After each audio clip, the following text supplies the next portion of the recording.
إن الحمد لله والصلاة والسلام على رسول الله وبعد. قال الله تعالى في كلامه المجيد إنا فتحنا لك فتحا مبينا. সম্মানিত দেশবাসী, যে যেখান থেকে আমাদেরকে দেখছেন সকলকে জানাই লাল গোলাপের শুভেচ্ছা অভিনন্দন। আজকে আমরা গুরুত্বপূর্ণ কয়েকটি বিষয় নিয়ে কথা বলবো ইনশাআল্লাহ। তার মধ্য থেকে এক নম্বর বিষয়টা হলো যে আমাদের কাছে অনেক সংবাদ তেমন আসছে যে আমাদের দেশে বর্তমান যে পরিস্থিতি চলছে, এই পরিস্থিতিতে দেশের খুব একটা ক্ষতি হয়ে যাচ্ছে।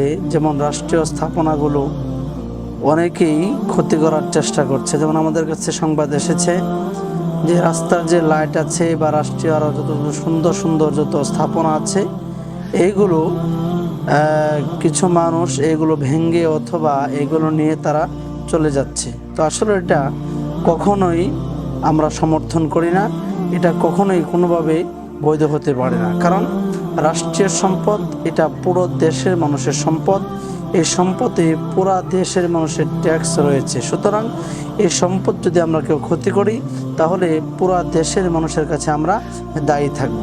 আর রাষ্ট্রীয় সম্পদ যদি আমরা নষ্ট করি, এই রাষ্ট্র হচ্ছে আমার, এই রাষ্ট্র হচ্ছে আপনার। আজকে যদি আমি এবং আপনি এই রাষ্ট্রটাকে নষ্ট করি, রাষ্ট্রের সম্পদ যদি নষ্ট করি, তাহলে আগামীকালকে আমার এবং আপনার ট্যাক্সের পয়সা দিয়ে এই রাষ্ট্র আবার মেরামতের কাজ হবে। এই জন্য আমরা রাষ্ট্রের কোনো ক্ষতি করব না ইনশাআল্লাহ। দ্বিতীয়ত আরেকটা কাজ হচ্ছে যে আমরা সংখ্যালঘুদের উপর কেউ আক্রমণ করব না। দেশের এই পরিস্থিতিতে আমরা যারা আমাদের পাশে যে সমস্ত হিন্দু, খ্রিস্টান, বৌদ্ধ, মোট কথা যারা মুসলিম নয়, অমুসলিম যারা আছে, তাদের উপর আমরা অতি উৎসাহী হয়ে আমরা কেউ আক্রমণ করব না। বিশেষ করে যারা আমরা ছাত্রবাড়া রয়েছে, বিশেষ করে মাদ্রাসার ছাত্ররা, আমি আপনাদের কাছে বিশেষভাবে অনুরোধ করব, আপনারা বিশেষ করে যারা ওই সংখ্যালঘু আছে তাদের উপর যেন কোনো ধরনের আক্রমণ না হয়, তাদের শরীরে যেন ফুলের একটা টোকা না পড়ে, তাদের দিকে যেন ভাঙচুরের কোনো কিছুই না হয়। আর এইগুলো ভাঙচুর করা, এগুলো ইসলামের সমর্থন করে না। এই জন্য আমরা নিজেরাও সতর্ক থাকব এবং সংখ্যালঘুদের উপর যারা অমুসলিম আছে তাদের উপর যেন কেউ কোনো আক্রমণ করতে না পারে, আমরা সেই বিষয়টার প্রতি লক্ষ্য রাখবো ইনশাআল্লাহ।